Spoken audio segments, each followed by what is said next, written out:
The matatu culture is like a worldwide sensation, you know? Yeah. Because there is a lot of noise inside it. The first time I sat into one, it was so loud. I was like, what the hell is going on here? There's what they call the ganyas. There are matatus that are called the ganyas. Yeah. They have screens all over the place. I was staying in a Airbnb in a place called Savo. Electricity. There's even there's a fridge. There's a dispenser with water inside there.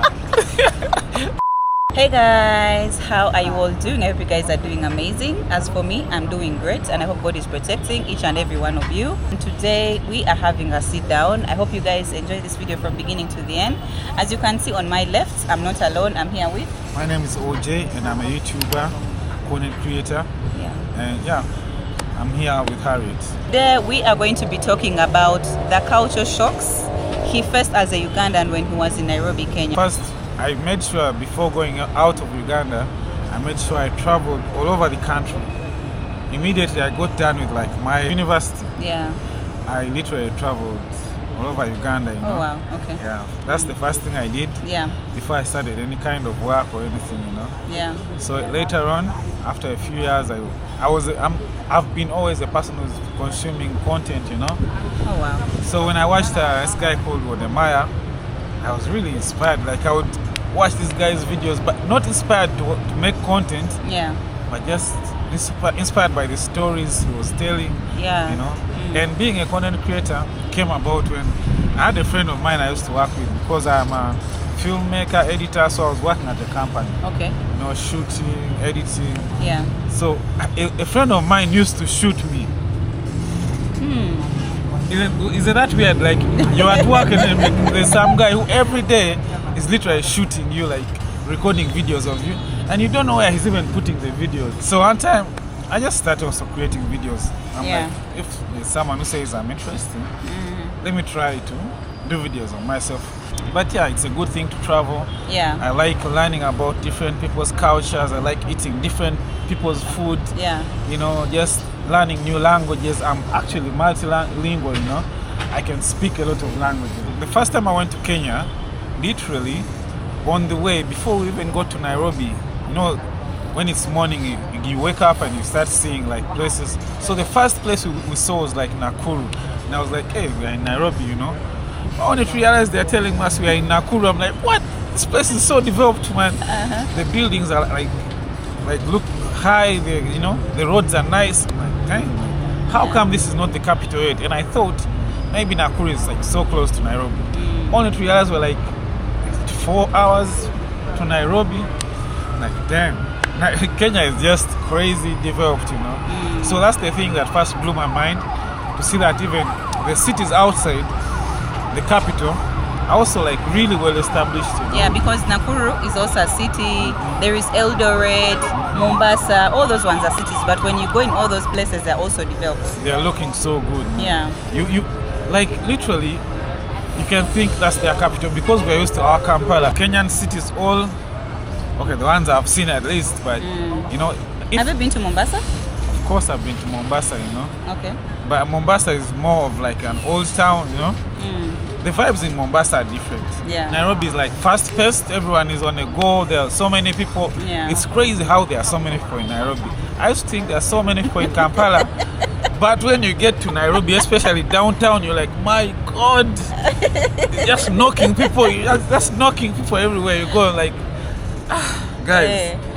So at some point I was like, how many people are in Nairobi? Then they told me in the comment section, they said at daytime there are at about 4 million people in Nairobi. At night there are about 3 million people in Nairobi CBD, you know. Yeah. So that shows you that there are so many people in Nairobi. In Kampala, I don't think we are more than 1.5 million people. Yeah, yeah. True. So it is literally double to triple the number of people in Kampala. Can you imagine? Yeah. And these are people in universities and all that, you know. Gen Zs. So many people in Nairobi, you know. It's crazy. It's crazy in Nairobi, honestly. But me, I love the vibes. I love the vibes. Nairobi. I love Nairobi, honestly. Let's talk about the transport system. Yeah. So Nairobi has got what we call matatus. Yeah. For us, I think here in Kampala, we call them taxis. Yeah, there's the matatus. They have what could be their taxis. They are there. The small vans. They have the small vans as well. Yeah. But the popular ones are matatus. The popular ones are matatus, but they are really cheap, you know. They are really cheap. And there's one thing that the matatu culture is like a worldwide sensation, you know. Yeah. Because there is a lot of noise inside it. Yeah. Ugandans, we call it noise. For them, it's music. It's the vibe. Actually, it's loud music. Yeah. The first time I sat into one, it was so loud. I was so frustrated. I felt like a headache and all that. I was like, what the hell is going on here? How can one, you know, you're from work, you're tired, you sit in this thing, it's too loud. What is this, you know? But, you know, you realize it's these people's culture, you know? Exactly. And you go to Rome. Yeah, you do like how the Romans do. So you have to adapt, you know? I mean, in the beginning it's frustrating, but I mean, it's the cheapest means of transport if you're getting around. Yeah, that is true. Especially if you're living out of the city, you know. Yeah, you can literally pay like 50 Kenyan shillings, 60. Or like 1,000 in Uganda shillings. Even 30. Yeah. There's what they call the ganyas. There are matatus that are called the ganyas. Yeah. They have screens all over the place. And the speakers are designed all over the place. So even Wi-Fi, actually. Even Wi-Fi. Yeah. And I'm like, man, these guys put... So literally, these guys spend about 200,000 Kenya shillings to design this. I know, right? You know how much that is in Uganda shillings? Millions of shillings. When you look at the people in Kenya, they are overstimulated, you know. Like, it's easy to piss them off because every time, like, their brains are like, they're like antennaed, you know. Because when you leave work, you get into the Ghana instead of like cooling down, like slowing down. This thing is like, you know, blowing up your brains, right? You know. So, but again, there are those ones. I think that go to Thika Road that don't have music, so you can also board those ones. They are the quiet ones, but they are the few, you know. That's why there are different ones. The people in Nairobi themselves know the different types of, you know, matatus. They are the ganyas. They are different kinds of names, and when they see them, they can tell you this is this. And also the nice thing about those matatus is that they are all named, and based on the names, you can know where they are headed. Yeah. So it's not like you're just going to enter a random one. So it's nice, you know. It's nice. Wow. Yeah. Okay, let's talk about the cost of living. How is the cost of living in Nairobi? I think it's not that high. The only expensive thing you're going to have to face in Nairobi is food. You know, food is really expensive in Nairobi. It's so hard to have a meal less than 400 shillings. Really? So hard. So there are these places called the Kibandaskis. Have you had the Kibandaski? I've been to the Kibandaskis in Nairobi. I've been there. Yeah. No, they're really beautiful places. It's better than Uganda here, where like people just randomly cook on the road. You know, like for them they have like this. They actually neat. These guys, they are small places made out of metal and stuff. Yeah. But they are neat actually, you know. Kibandaski. So they have a few chairs. You can find like 3 tables. Okay. And they have nice food, nice Kenyan food. Though the only difference is that these guys, they don't have a variety of food like us in Nairobi. Yeah. I think when it comes to food, we have variety compared to Nairobi. We have a variety. Yeah. But if you get a chance and you head to Mombasa, you will not want to leave that place because those guys have food. Yeah. My God, those Swahili people have food. There is all types of food there. And the way they cook food is just what changes your mind. You see that here you eat rice? Yeah. The rice there is like, I don't know what they add there, but they have things they add, they marinate the rice itself, add things to it that by the time you eat it, it doesn't taste like the usual rice. Like, yeah, exactly. It feels like you're tasting rice for the first time. Apart from that, they have a lot of like street food that is just tasty and nice. That's why I have to go back to Mombasa. I have to. Amazing. And it's really cheap because the food you eat in Nairobi, as one person, it pays for 2 people in Mombasa. Transport cost, it depends. Depends on what you're using. When you're using the public means like the matatu, it's really cheap. Yeah. It's hard to pay more than 100. The longest distance is 100 shillings. That's like 3,000 shillings. You know, so that's really cheap. Yeah. I think the borders, they are quite expensive. Those border guys. By the way, don't go to Nairobi. Nairobi. Yeah. Don't go to Nairobi and think you're going to enjoy those borders. They are very few and costly, guys. I don't know why. Maybe you guys can drop a comment and let us know. Yeah. They are few but costly. But people there, the funny thing is people really use Bolts, like those. Yeah. And they have these small cars. Exactly. I don't even see them here. There are so many small cars there. Yeah. But it's because, of course, they are reducing the fuel consumption. Yeah. And they're usable, you know. You can have 3 people in the car. Yeah. And it's just perfect for Uber. People here, they just drive any car for. They don't care about their fuel, you know. Those guys, they're economists, which is good. What about the accommodation and rent differences? What can you say about that? Honestly, accommodation is the cheapest thing. In Nairobi? Accommodation is really cheap and it's decent accommodation. You know, there is what we call, you know, affordable housing in Nairobi because even out of the city in the outskirts, you can find modest apartments, you know, and they're affordable. Like in Uganda, the rent is too expensive. I know, right? But it's because for them, they have a lot of apartments. Yeah. Every day, there's a new apartment that is rising. And there are so many floors. So it's just amazing. Accommodation cannot be a problem there, you know? So to you, accommodation was kind of cheap, yeah? It's amazing.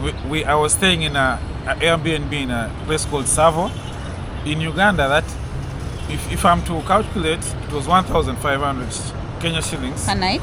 per night. Yo. Not even per night, it's per day because you can live there for like Per day, yeah. 24 hours. you Yeah. know? Wow. Just 1,500. And in Uganda, that's 50,000 shillings. you know? Yeah, something like that. But to get a similar place, there was Wi-Fi, there was a bedroom and a sitting room, very comfortable Even couch. a balcony. Even Some a of them, balcony. yeah. There was a toilet, there was a kitchen, and everything was inside there. You can cook, you can do everything you want. And just 50,000? You know how much that would cost in Uganda?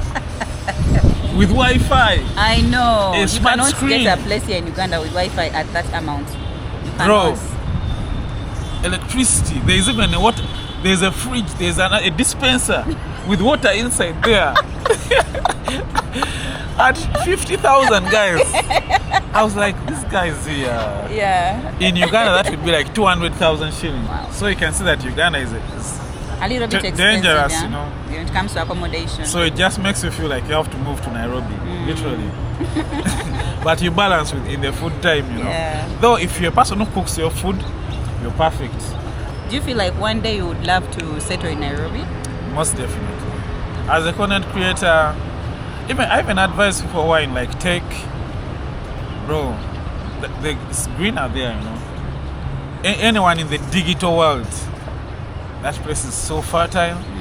Even, you see, here, as YouTubers, of course, yeah, we perform well here, but there is what we call earning off like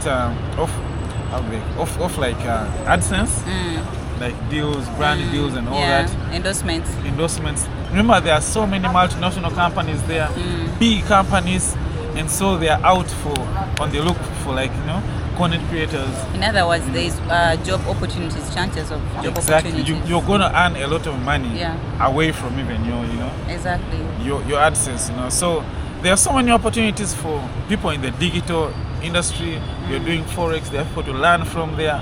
You're doing real estate. It's the best place to go and learn. So I've been to Kenya as well too, and there's a time I talked about my culture shocks and I talked about the traffic and road infrastructure. What would you say about the traffic in Nairobi? Do you think Nairobi's traffic is crazy compared to Kampala, or? I think there's traffic everywhere, I must say. It just depends on the time. Though the only good thing with Nairobi is that they have very wide roads, so many lanes, so their traffic doesn't take as long as the traffic here, you know. But since, you know, their population is like 3 times our population, so they have to provide for this, literally. And they are providing for the fact that there's going to be increase in this population with time. But also remember, Nairobi is richer than, you know, Kampala, literally. There's a lot of money in that city. A lot of people have cars, you know.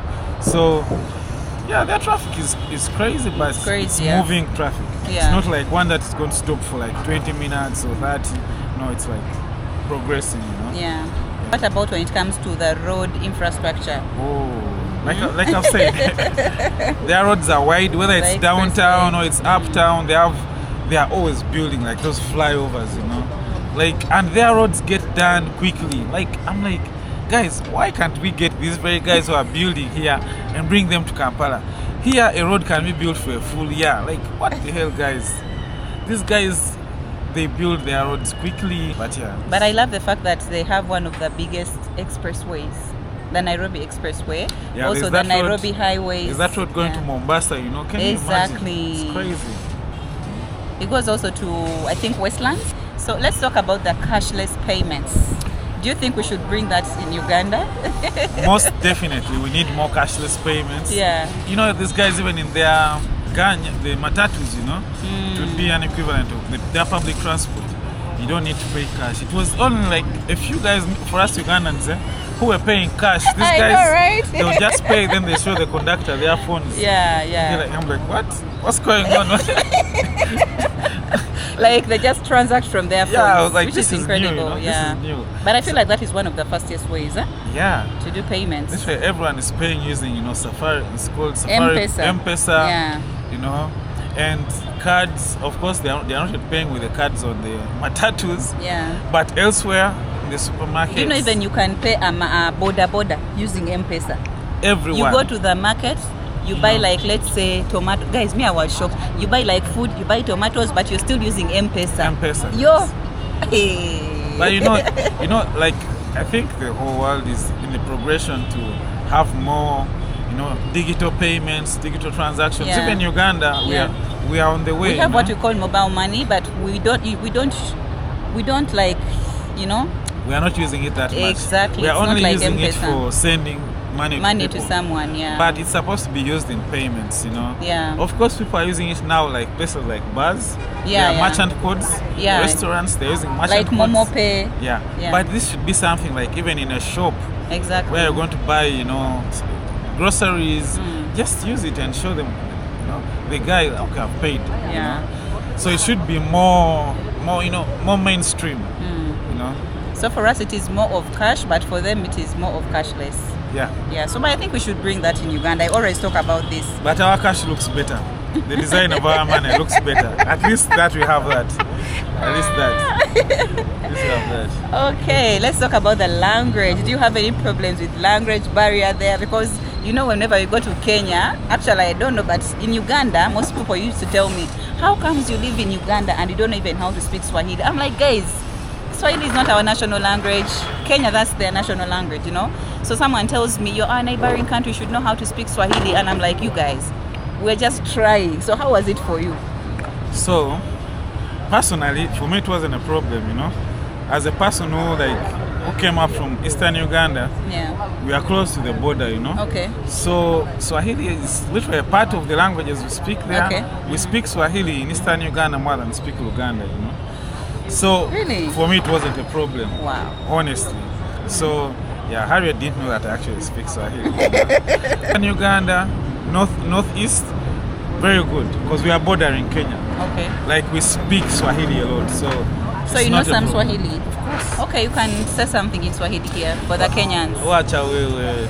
Hey, that's all you know. Yeah, you know mambo, poa, uko fit. That's basic. Yeah. Those are the ones I know. That's Do you know basic. any Kenyan slang? Slang. Okay, slang are so inside. Uh-huh. Like inside words lakini tunaweza zumuza kwa Kiswahili sasa, you know? Eh. So unataka kuongea? Eh, Tuzungumze? ongea Kiswahili tuone. Sasa like okay, tuongee. Unataka kujua nini? Tuongee. Wow, you So guys. nilikuwa huku Kenya. Uh-huh. Recently, nilikuwa naishi hapo Savo Roysambu. Kila like every morning tulipandanga hapo matatu kwenda pale CBD. Hey guys, Yes, I'm don't sorry. mess with me. Hey, I'm so proud of guys. I'm telling you, my Swahili, like you know, Kenyans always fight with me. They're like, Harriet, you have stayed in Kenya for the longest. Why can't you know how to speak Swahili? Guys, I'm even shocked that this Ugandan knows how to speak Swahili. And my Swahili, when Kenyans listen to me in Nairobi, they think I'm from Mombasa. Ah. Yeah. Oh wow. My Swahili is Mombasa Swahili, literally. Because they also told me there is Tanzanian Swahili. Do you think that Ugandans should learn how to speak Swahili? Most definitely, you know. Our borders are open, you know. The whole of East Africa is literally becoming one. And other East African countries have taken the initiative to learn Swahili. Yeah. Congo is somewhere they are better than us. Yeah, of course. You know. Yeah. Tanzania, they are way up there. Of course. Kenya, they are doing their thing. Yeah. Rwanda, they actually speak more Swahili than Uganda. You will be surprised, you know. So Uganda, we are lagging a little bit. So I think we should put more effort into kind of learning the language, since we are going into things like free trade, free travel. I travel through in East Africa using my ID, literally. Exactly. So I think Uganda, Ethiopia, Eritrea should learn Swahili. Yeah. For East Africa to be even more united. Because I think Rwandese know how to speak Swahili, yeah? Yeah, I love them. Yeah. Actually, when you go to Kenya, Swahili has united people so much that no matter what culture, no matter where you come from, Swahili is like unites all of you. Then you find the Somalis, they speak Swahili. Find the Indians, they speak Swahili. Yeah. You know, so it is a big uniting factor. You know, so I literally advise, you know, if you want, take some effort. You know. Yeah. I mean, right now here it's kind of compulsory for students in high school to learn Swahili. But we're also learning Swahili. Just that maybe after school we didn't like practice our Swahili, you know. But I think we need to learn more Swahili, and I'm glad that at least I'm interacted with a lot of Kenyans. I have friends that come from Tanzania as well too. So at least I'm also getting there. I can speak to actually a Kenyan who is in Uganda. I can try, you know. Yeah, I can try. So yeah, let's talk about the nightlife and social life in Nairobi. How was it for you? When I was in Kenya, we were doing too much work, so always we wanted to go out. But then, guys, I'm a guy who gets tired. I would just tell. I went there with Ivan. Yeah, check out Ivan. Stories with Ivan. So yeah. I was there with him, and it would be like, guys, he would be like, OJ, today we have to go out. So we actually got to go there. At some point, there's a lady, very nice lady.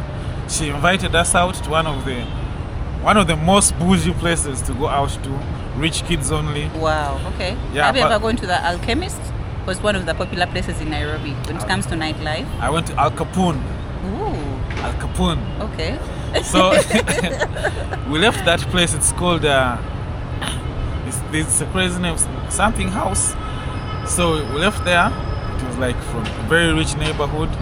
Even public transport doesn't reach there. You have to either go with an Uber, and living there, Uber can't get you. You have to go out with private means. So it was kind of a top tier place, you know. So after that, went to Al Capone, you know. It was a vibe. The vibe is crazy. Yeah. But just what I can tell is that Kenyans are good drinkers.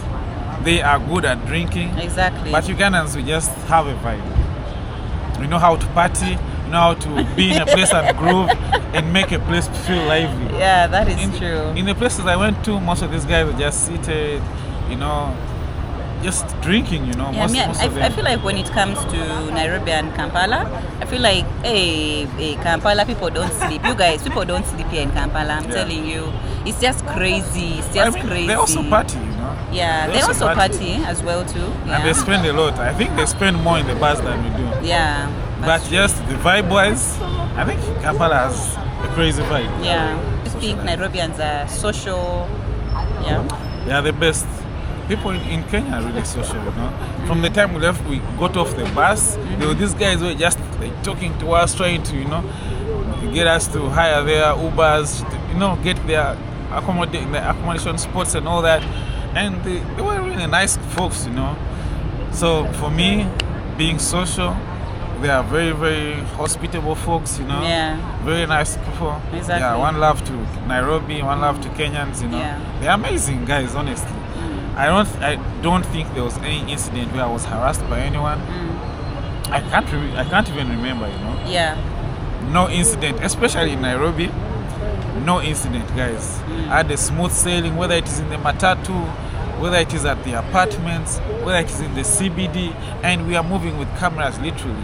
I know, but no one will stop you. No like one. It is very rare for someone to stop you in Nairobi. Yeah, it's very it was rare. just We were just vibing the whole time. And Yeah. it was amazing, you know. So yeah, the people are amazing. They are hospitable, they are hospitable, welcoming. yeah. Even though someone actually doesn't know you. Like me, there is a time, I think that was the very first time I went to Nairobi. I didn't know where the National Archives is. So I was trying to ask someone who was working at the moment, but the person took their time. Guys, I didn't even pay the person. They just told me, let me take you, just like that, which is actually rare where I come from. Like someone will tell you, like after escorting, they'll be like, so what is in return? Like someone expects something from you, which is different, you know? So let me tell you a simple story. Yeah. So we go to Nairobi. I don't know why we did this, honestly. I don't know why we did this. Funny thing, we get to Nairobi. You know, usually when you reach a place, first thing you do, you get yourself a SIM card. You know, try find a way of being connected with people. Yeah. We reach, we don't have a SIM card, and we don't even care if we don't have one. With your phone, I need to call someone where we are going to sleep. Like, bro, man. And we did this for 3 days. And someone was just giving you their phone. Like when we meet you, we're like, you know. So, tomorrow, like our drivers, would be like, after the day, we'll be like, tomorrow, let's meet at 4 at this place. Oh my God. and you guys would find them there? We always figured our way out. So even reaching Nairobi, you guys never had like SIM cards? No SIM card, no internet on our phones, no calls. Yo. We lived the old school way and we managed. But then at some point I told Ivan, my guy, let's go. Yeah. So we go to the Safaricom place. Then we talk to, like we're stranded. But then we see a line and then the lady calls us and like, okay, we first ask her, hey, we're trying to get a Safaricom line, you know. Ivan uses English, and then I think she realizes these are Ugandans. When she realized we are Ugandans, we did not get into the line.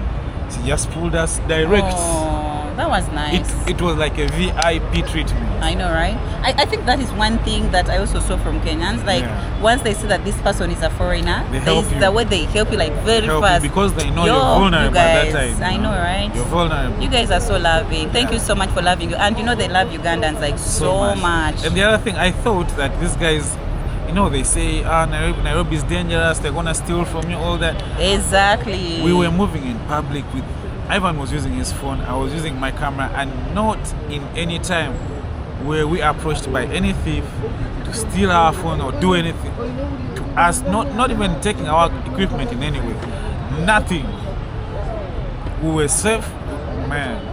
Yeah, because actually before going to a place, sometimes someone can tell you that, are you sure you're safe to be in that place? But guys, I always tell people there is no country that is 100% safe. Even where we come from, it's not that we are Ugandans, but still there are some places that I cannot visit at a particular time, you know? So I think as a traveler, or if it's your first time going to Nairobi, I think you just have to manage your time. That's what I always tell people. Like, sometimes you don't need to go to places that you're not supposed to be at a particular time, right? Common sense will always save. Exactly. Common sense is so important. there is no country that is 100% safe. But us, we have been there. We went there. We came back to Uganda safely, guys. So I feel like if you're cautious with your property, and I love the fact that in all these journeys that I've embarked on, I've not got any negative vibes. Like, no one like coming to me negative, like someone is like wanting to steal my stuff or what. Like, I've just been so lucky, you know. But again, you need to be very, very cautious with your property. But there's no country that is 100% safe, guys. Let no one lie you know. But to me, I felt like I was safe in Nairobi, and I felt like I was home. Actually, it feels like you're home, you know. Nairobi makes you feel like, bro, I need to move here. And I'm thinking about it really, like, likewise. It gives you an experience, and you're like, what, guys? Yeah. So if one time you hear that OJ moved, you know, man, just know. It's just the hospitality that makes you feel like, you know, this is amazing. Nothing else, just that is enough. Yeah. That is good. Then there's this thing of security measures. You know, in Uganda, like when you go to, let's say, a mall or a hotel, some hotels, they have to check you. There's security checks, let's say at the malls, hotels, office buildings, which is different from Nairobi and Kenya. Because one thing that actually shocked me, you know, is going to malls. They check you, but those people who are checking you, they're not even having guns. Did you realize that? I was shocked. I went to BBS Mall, very big mall, amazing mall. For the guys who are checking, you don't have, but there are There are people who are outside there, yeah? those guys But are I guns. think it is very hard to find a security personnel in Nairobi with a gun, which is different from where I come from in Uganda, you know? So it is, hey, but those people are also friendly. So, in the CBD itself, it's organized. They are organized. They are clean. Though Do you think Nairobi is clean? Nairobi is clean. The Really? CBD uptown is clean. Someone told me there's nothing like uptown and downtown in There Nairobi. is, I don't there know why is. you guys were telling me Guys, that. there is. You know, from when you get National Archives going down, that's downtown. So downtown starts from where? National Archives. You guys, if you're watching us from Nairobi, drop a comment. Is there something like downtown and uptown? National Archives. bro. Kenyans were telling me there's nothing like that. National Archives, you know. Even there's that green building. What's it called? I don't know. Yeah. But there's that That is tall all green downtown? building. Yeah. Okay. That from there things start changing. But this side uptown, you Yeah. know, KICC, all that, you Yeah. know, Harambe, all that, those places. Yeah. It's really clean. Near the governor's office, Yeah, the it's really KICC. clean, guys. Yeah. It's really clean, Yeah. amazing, guys. And I love the cabros. Uptown, Yeah. it's nice, but when you cross National Archives, Yeah. of course there are so many people, you know, and you definitely expect some littering. You know, there's a lot of noise pollution because there are those Ghanaians, they are going crazy, they are playing loud music. There are guys on the road who are playing music, they're advertising Safaricom, Airtel, all these things. And then there's a guy on a mic who is like singing. And there's also another guy on the mic who is like freestyling. You're Yeah, like, oh my God, what's going on here? Oh my God, oh no. Actually, when we have just talked about Nairobi, and I felt like, oh, I You miss really it, right? have to go back. You I miss miss it, Nairobi. like the vibe, yeah? I miss Nairobi. I The swear. vibes are crazy, You know, yeah? it's just crazy. Subscribe to the channel. If any last words that people who are watching you. So what I can tell you guys is, first of all, remember, we are one people. Africa is one people, Yeah. you know. We are one family, you know. So when you meet a brother and sister from another country, just embrace them, show them love, you know. If they're having some challenges in your country, help them out, you know, because you can never know when you're also going to be on the other side. Yeah. You need someone to help you. Yeah. When you're in a trying time, it can even be simple, like direction, stuff like that. Yeah. Don't try to scheme people, because we all need some love. And of course, one Africa, you know. Keep Yeah. the African dream alive. That's why what's there is up. that song of One Love. Yeah. One, I don't know how they sing. Bob Marley, Bob Marley. Let's get together and feel alright. Yeah. Hey, she has some vocals, you know, some vocals. Guys, you know? I'm trying. Some vocals, But I like anyways, it. it was so nice having you, OJ. Thank you very And you also subscribe to OJ. Okay, Deuces, OJ Story. OJ Stories. Kindly subscribe to his YouTube channel. That is his channel as well too. And I think we shall see you in the next one. We love you all, and I always say, love is for free. Share the love. We sign out. Mwah. Bye.